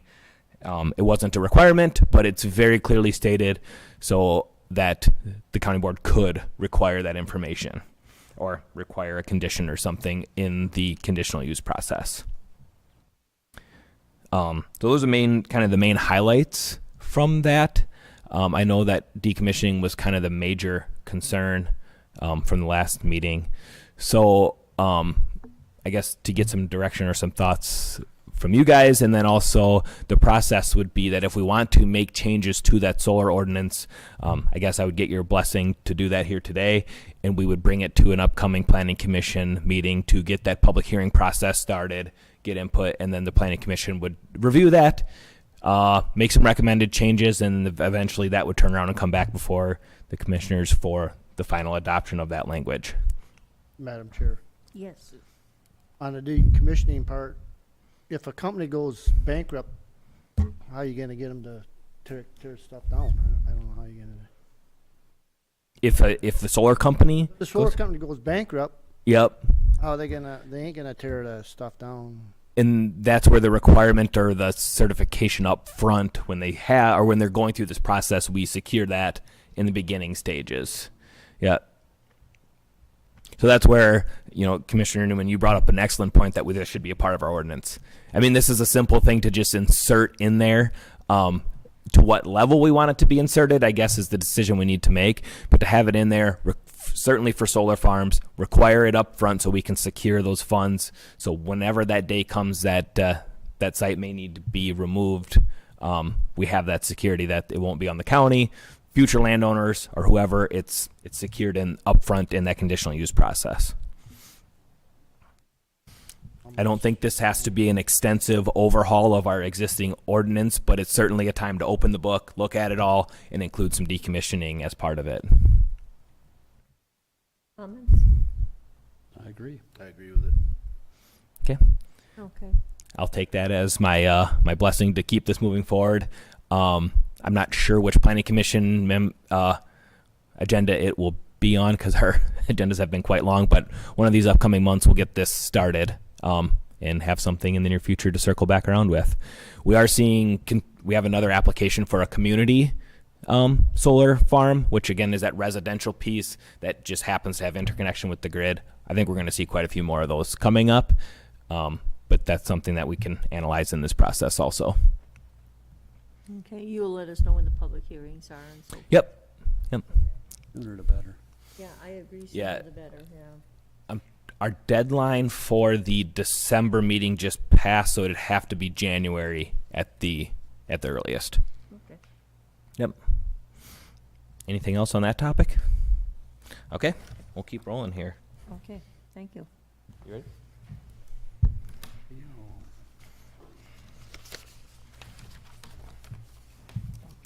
Clean up my mess here.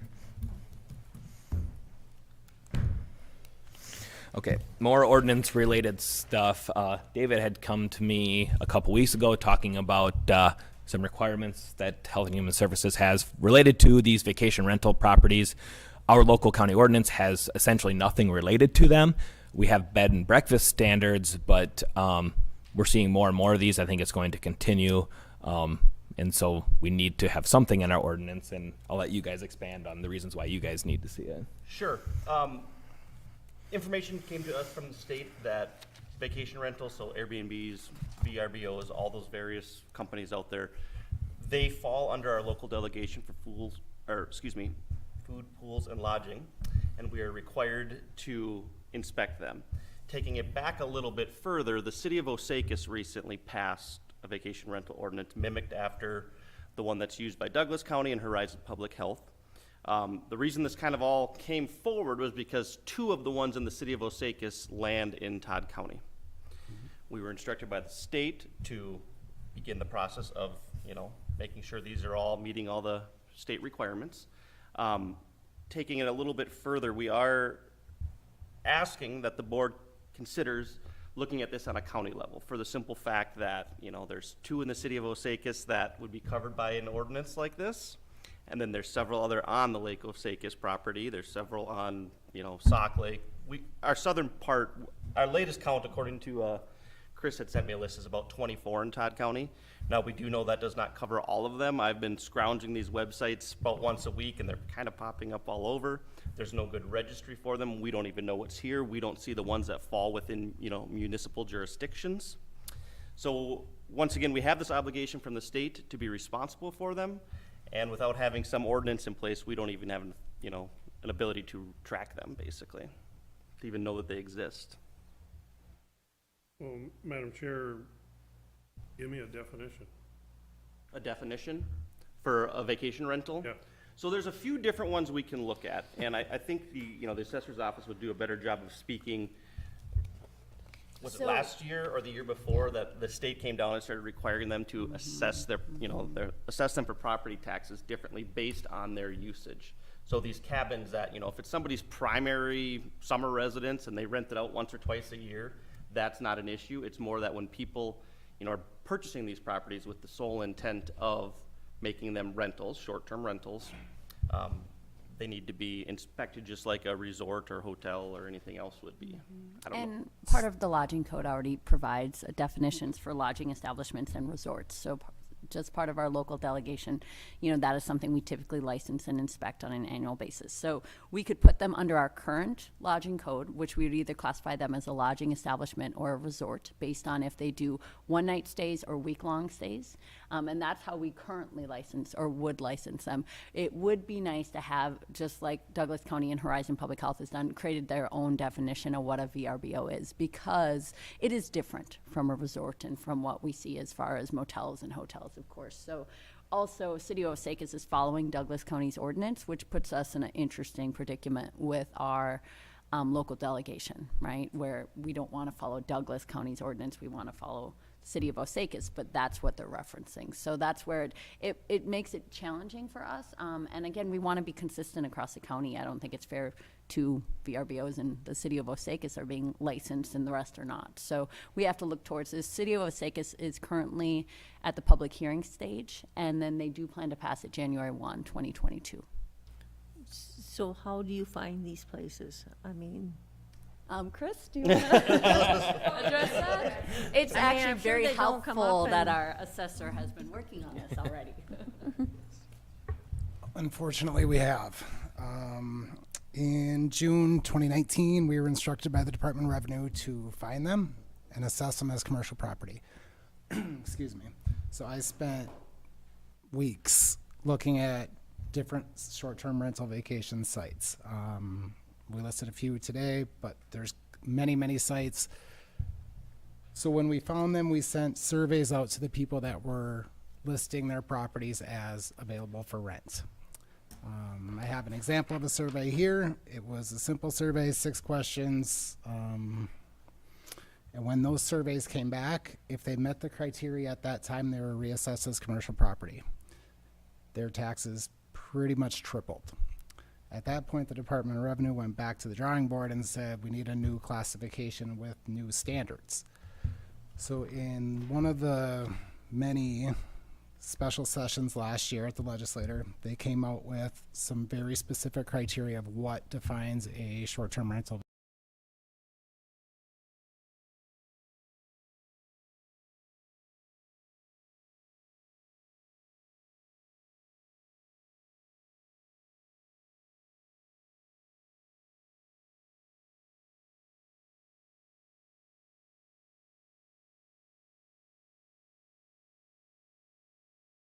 Vacation property.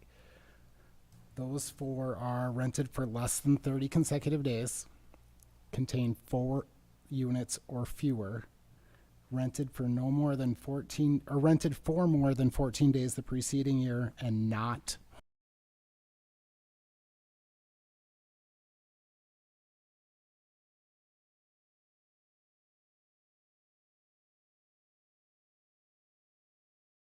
for 3 days a shot.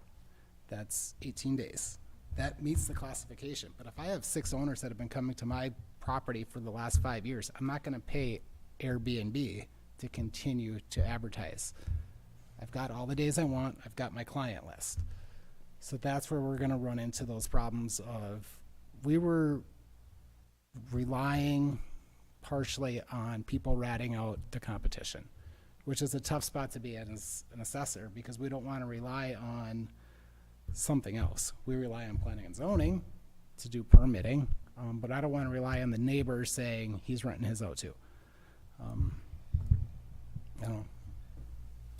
Madam Chair, I just have a question. You said, you know, when you reclassified them into commercial, that their taxes went up considerably. And then you said that they kind of designated that you should find a new classification. They Is that did. gonna So lessen there- that? It is. It's 1.25%, which is very close to the seasonal rec. So there's not much tax implication for a short-term rental compared to a seasonal rec property. So whether you rent it out or not, for, you know, based on the 4 items we talked about earlier, there's not much tax difference. Last year there was. How does it compare to like a normal rental property, like a residential rental property? Similar then? It's in very rates? similar. Very similar. Yep. I was gonna say, you go in knowing that. Yep. When you buy a rental property. Yep. So if they know that ahead of time, it shouldn't be a shock. I mean, Right. And the 16 or so that we assessed for the 2020 tax year did not know that. We didn't know going into 2019 that this was going to happen. So when it did happen, you know, there was some sticker shock, if you will. And my other question has got to do with inspections and fees. So you would have the place inspected by, Our sanitarians, correct. Yep. So Okay. it's our same fee schedule for 2022, what we currently have in place. We have a base fee of $170 for our lodging establishments. We then have a per unit fee. Right now that applies to resorts. So if you have multiple cabins, there's $8 per unit. From what Horizon has, and I think this would be a good change for us to look at, is a per bedroom fee they do for these vacation rental homes. And we could look at that for 2023 because at this point we're set for 2022. So it is not an extensive amount. That being said, these properties are typically well maintained, which is nice too. So it's a nice revenue source for our environmental health program. It also helps with complaints. I mean, hearing from Chris as well, we hear from the neighbors, right? It's noise violations, it's garbage violations, things like that. People rat out their neighbors. What we want, and David has done the research with Horizon and Douglas, typically you can require in these ordinances too that they have sort of a good neighbor program, that they notify their surrounding neighbors if they are a vacation home rental, that they give them a brochure that says at any time if you're having issues with this property, here's who you can call, right? Because the people renting it, you know, are there for a reason. Typically it's a party, typically it's a vacation, you know, so the idea that we want to make sure that the neighbors are being, you know, having some type of recourse where if they do have issues with that property, they know who owns it, because some of these people are, you know, property owners, live in the metro, you know, and maybe aren't up there very often. So I think that's an important part of it too, is that we make sure that they're being respectful of their neighborhood and what that means. So okay, and I would presume due to the lakes areas, you seeing more of them in the southern part of the county than the northern part? Correct. Our biggest concentration would be on Sauk Lake. The north end of Sauk Lake has quite a few. I would say Lake Osakis is the second most popular. Once again, we're working on trying to get all these mapped, and GIS put together a really nice map for me this week, and they even broke it down by the ones that are assessed as commercial properties versus the ones that are still being assessed just as, you know, a residential home or cabin. But we haven't found them all. There's a bunch that, like I said, that lie in the cities. It's going to really be a matter of us developing this list and continuing to track it, reaching out to the cities to have them inform us when they're aware of these changes. There's really, like I said, there's three different parts to this. Adam certainly has a concern about it with the land use. You have you know, an interest in it for the taxes and assessment issues. We have it for the health and the well-being of the neighbors around it. And Douglas County, which from everything I've been told, they really do have the gold standard. And I think we could understand why. You know, they have an enormous amount of lake property compared to Todd County. And they have really focused on that, the wellness of the neighbors, the people that have been in their cabins forever, and every weekend it's loud parties and they don't know who to call. So they've developed a wonderful brochure that goes out to that the property owner gets and shares with their neighbors. It goes to the people that rent it. We've been working with Sergio to develop something like that for Todd County. It's not too far in the works yet, but when we get to that point, we would like to see something done the same, just so people know who they can go to. For the law enforcement folks in the room, you know as well as I do that there's not a lot of recourse for the loud music and stuff on the lake properties. And, you know, a deputy might go out there and tell them to turn it down, but when it doesn't happen, what's the outcome? The sky's the limit, as with any ordinance. Douglas County requires, and I don't have the ordinance in front of me, but it requires somebody affiliated with the property to be able to respond within 1 hour, and the owner of the property to have a requirement to respond in a certain time frame as well, just so that these issues are not going ignored, and that people understand when they're, you know, they're purchasing these cabins or taking over family cabins, whatever it might be, they still have a responsibility to the people around them to be respectful. So Madam Chair, born and raised by Lake Osakis, I mean, if you have a snowbird that goes away for 3 months, say January, February, March, and they rent their house out, is that considered a VRBO? Okay, then you're gonna start crossing lines of people's right to their property and what they can do with their property. Yes. Okay, so there's a really gray area here that we have to watch. Mm-hmm. And I think Chris could speak better to, you know, those longer term rentals and how that applies and everything like that based on the statutes that's put forward by the legislature. From ours, yes, we don't have that yet, and we can kind of define that as we want, provided that we're meeting the state minimum, so. Right. So what if it's a family member? Okay? What if you're renting out to a family member? Is that considered a VRBO? If I may, Madam Chair, Commissioner Newman, I think the key part here is the rented out for 14 days or less consecutively. Well, maybe they're staying there for a month or two, okay? So, again, I see it all the time. It's right across the road from me, okay? I see people that have, lake lots, they'll invite half the damn cities up, okay? They have no place to park, but, you know, are they VRB own it? I can't answer that. Am I gonna go over there and say, do you guys own this? No. So it's just like, I don't know, it's just that gray area that bothers me. Now, if they're advertising it to beat hell, yeah, then I could see it. If you are actually on VRBO and you're really pushing the snot out of it, yeah. But, you know, it's really hard. You're bringing people to spend money into Todd County, no matter how it is. And then now all of a sudden the state wants to get their little fingers in there because they might see a little tax increase. So, you know, I'm just saying, we gotta be really careful on how we approach this. I agree. Well, and I agree with him mostly. The other thing that I don't care for is neighbors snitching on neighbors. I don't want to create that kind of atmosphere where we're doing that. That's not good for our society to be doing that. So I just want to be real cautious on how we make statements to that. And I think there needs to be something, but I don't want to get too carried away here where it is a neighborhood snitch on everybody. I don't want to get into that situation. That's something I would not support. So I agree. I think we just need to use some common sense here and look at the other ordinances and then have a little more discussion, so. Okay. My other question is, we referenced Douglas County. What other counties are, I mean, you said there's a state, are the other counties acting on it already? I can answer that a little bit. On the planning and zoning side, yes. I got, David gave me Pope's. I think Morrison maybe has one. Morrison does. Doesn't? And then I'm sure Stearns does, though. Stearns does, Yeah. Pope, Douglas. I think that's. So we have some neighboring examples of P and Z ordinances. Okay, And we typically, environmental health, follow planning and zoning, that's Mm-hmm. Each assessor's office in the state was instructed to do that, and there was follow-up after that directive came, so I would say yes. I would say if they're not yet, they will be required at They some level. should have been. To be doing so. They would be non-compliant if they are not following this directive. If I may, Madam Chair, Chris, did that come from the legislature, or did that come from the head tax revenue? The 2019 version came from the head tax people. Was it The legislative? 2020 was legislative, so it is now legislative. So it is a law then? Correct.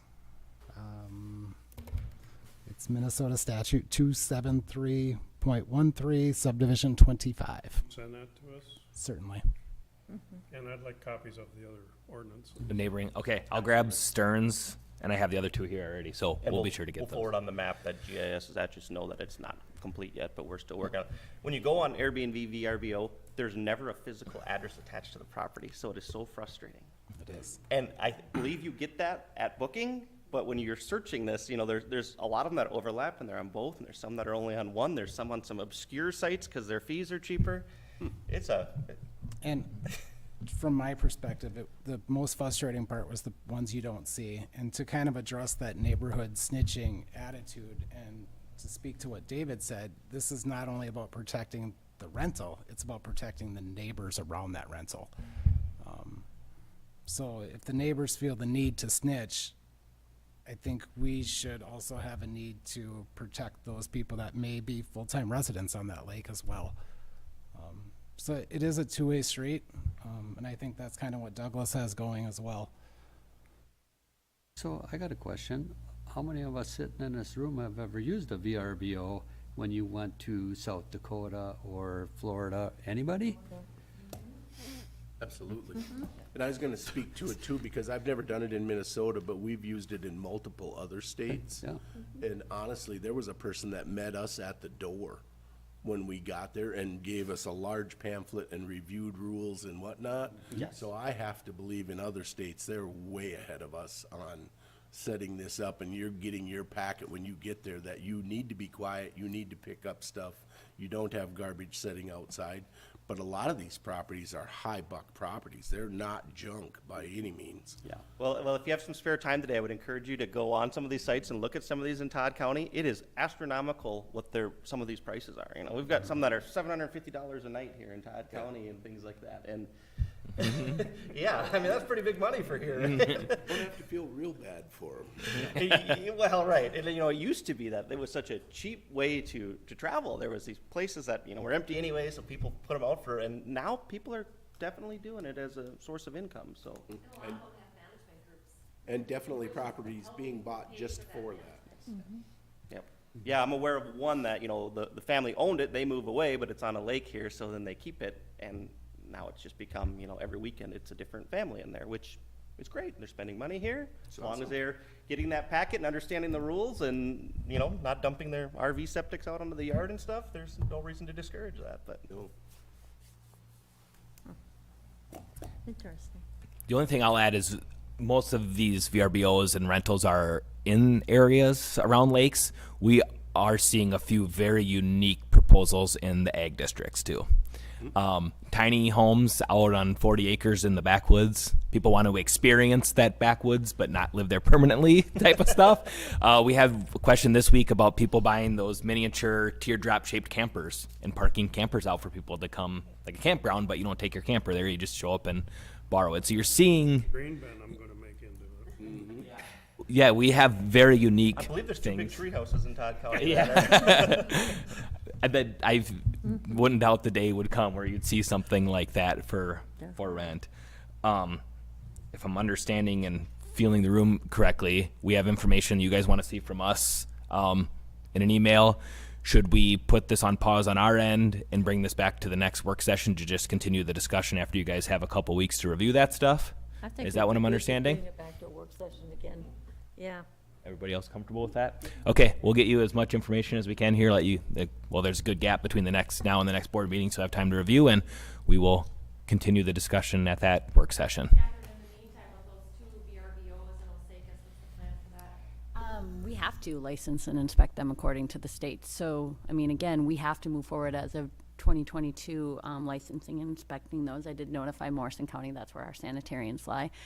So we will be moving forward with that at this time. I've told the state we're looking at a Todd County rental ordinance. Until it's passed, we always follow planning and zoning typically with campgrounds and everything. So we'd like to see this in place. It will help our enforcement and our inspection of those properties if we know what we're looking for. So I'd like to see this, of course, move forward. I think, again, if we put the right parameters on it, it could be really great for tourism and for everything else. And again, it will be a nice revenue source for us. These properties are typically very well maintained. I don't see it being, places we're going into where we're having to deal with corrective actions or anything. So I would just like to see it move forward so that, again, we can have it consistent across the county. And our understanding at this time is that the version being passed in the city of Osakis will be the same as Douglas County's. Apparently, they're just gonna change the two names around and use that one. So until there's something at our local level, our sanitarians will be essentially enforcing off Douglas County's ordinance in the city of Osakis. Or just a legal point, our ordinance would have no jurisdiction over the city, incorporated city. That's correct. So how do you approach that? I mean, we can't pass ordinances to affect Long Prairie, whatever. Yep. They pass their own ordinances. So you're saying you're using Douglas counties to, Yes, in the interim, that's the plan. I've had discussions with the city of Osakis, and I think the goal would be if, the board decides that we should go forward and have something like this done at our level, at our local level, then we will have to approach like the city of Osakis and ask them to, adopt ours for the portions that. Madam Chair, we were hoping to have Horizon Health or Douglas do that inspection in the interim, but we were told by the state that we need to do it. It is not something that the city or the county of Douglas can So Morrison County will be doing the inspection then? We'll be licensing in We'll Todd be- County, and yeah. then of course they'll State needs to inspect. look at their laws that they passed that govern some of these things. Yeah, I did let Angela know at the city of Osakis that if this moves forward, we would like them to see, Yes. amend that ordinance to say that those that fall in Todd County follow the Todd County ordinance. She's even having a difficult time understanding different fee schedules, that type of thing, but Boundaries. there are, and again, it's our responsibility with our local delegation, and that's what we have to do. Does the current fee schedule, you said does comply, that you have a We have a fee? lodging base fee. I mean, again, the state already has definitions that are very broad and generic that we would put these under probably as a lodging establishment, not a resort. And then until, again, we get stricter and go beyond that, then when we have our own, just like Horizon Public Health now has a very specific definition of a vacation home rental, then we would apply that.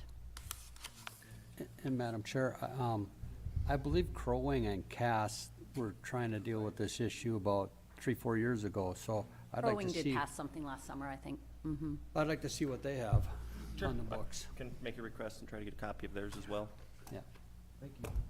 Madam Chair, if I could just add, I just want to thank the three departments for working very closely together on this. That helps you as a board get a full picture instead of just part of a picture, so thank you for working together. No, it is really interesting, you know, because you take deer season, we've had more move-in, people moving in places. Okay, how long is our deer season?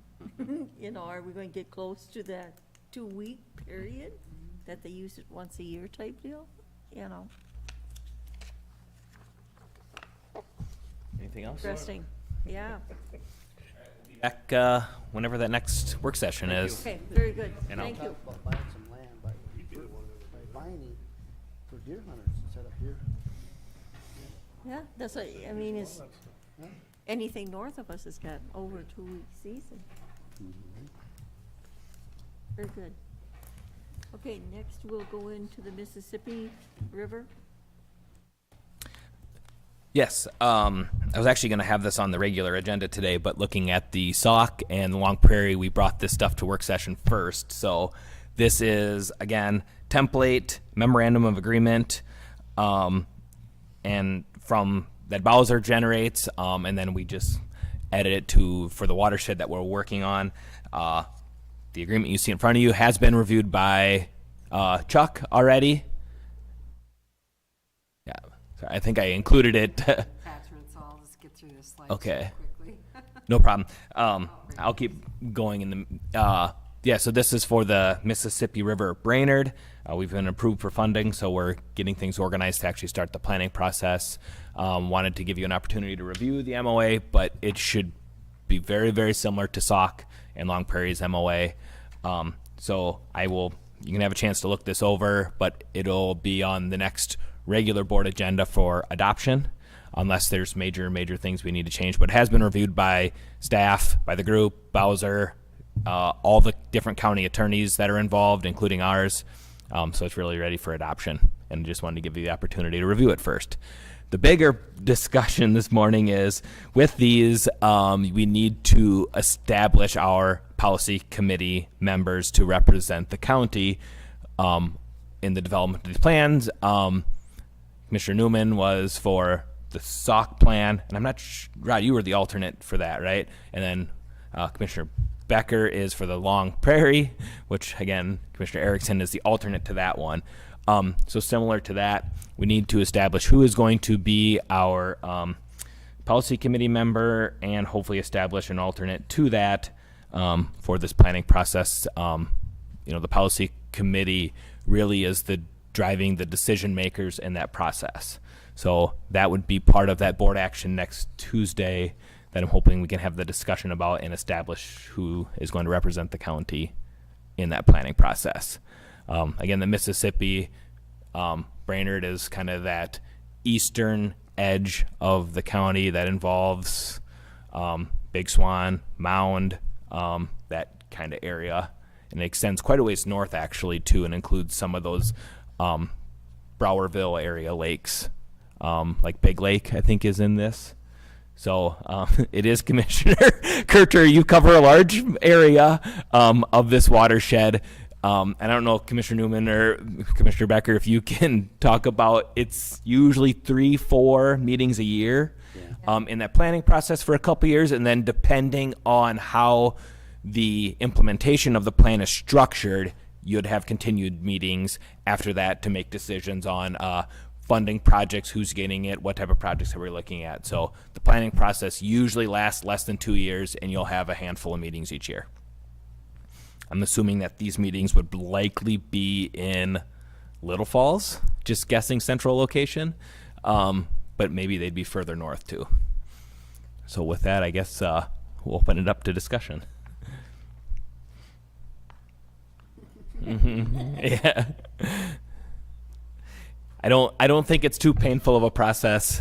You'd have to attend meetings. They're usually 2-3 hours long. You get the agenda, usually 3 days to a week in advance to review things, and so that's kind of the gist of it. Lehman being the alternate, though, I've seen it too where there's Zoom available also. Are they not? Yeah, we had. No, Thursday meeting is not which we have union. Right. We have had Thursday also. Zoom meetings. They aren't ideal when there's formal decisions being made. Yeah. But there is that option, especially with COVID. There was. We're trying not to provide it if we don't have to going forward, but that has been an option in the past. Who runs these meetings? It depends on the watershed. SAWC, Sarah ran them. She is a Sauk River Watershed District employee. She's a project manager. So she ran the meetings. With the Long Prairie, we hired a consultant through Region 5, Tad Erickson. He runs our policy committee and our what am I thinking of here? Our technical advisory committee. So he comes, creates agendas. We meet as a steering committee and help develop them, but he's ultimately taking notes and running the meetings. So it depends on the watershed. I don't know that we've established that in this case. It'd either be staff, probably, I'm sorry, I forget her name, out of Crow Wing County, or there may be a consultant brought on board to do that. We actually decided to have Region 5 be involved. Mhm. Yeah, we voted on that. And that's been really good. Tad's excellent. You vote on fiscal agent, who's going to be the fiscal agent for Yeah. the watershed, so it's just, yeah. And then where are you going to spend the money? Guess I probably had no option. Yeah. And so, yeah, and then it would be really great if we could establish who the alternate would be at this time. Again, Commissioner Erickson is the alternate on 2 already, and this doesn't really touch his area of interest, so it'd be a little bit of your area, and that is probably it, actually. So, Touch yours? I don't believe so. What can we- And we no. can Yeah. Well, and Adam, would you be bringing this more formal and to a board In meeting? front of Because the next you can't board. make decisions. It has to be. I'm just yeah. looking for what to put in that board action for next meeting and having the discussion. So, yes, this will be. I would probably put Barb as the alternate because it goes up through her territory too, right? As an alternate, yeah. Okay. Is that what? You want to be the primary. No. Got meetings upon. So with that, I will bring the MOA plus the decision to have Commissioner Kircher as the representative on the policy committee and Commissioner Becker as the alternate to represent the county board for this particular watershed in the planning process. And if there's not any other questions or concerns, I think that's all I had for you today. Okay. All right. Thank you very much. Thanks.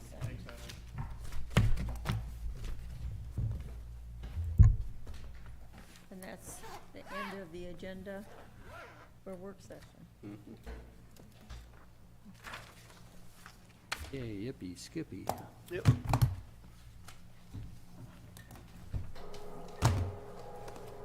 So, how's it been getting furnaces? Not too bad. Okay? Yep, it's just certain things. Mr. Joanne.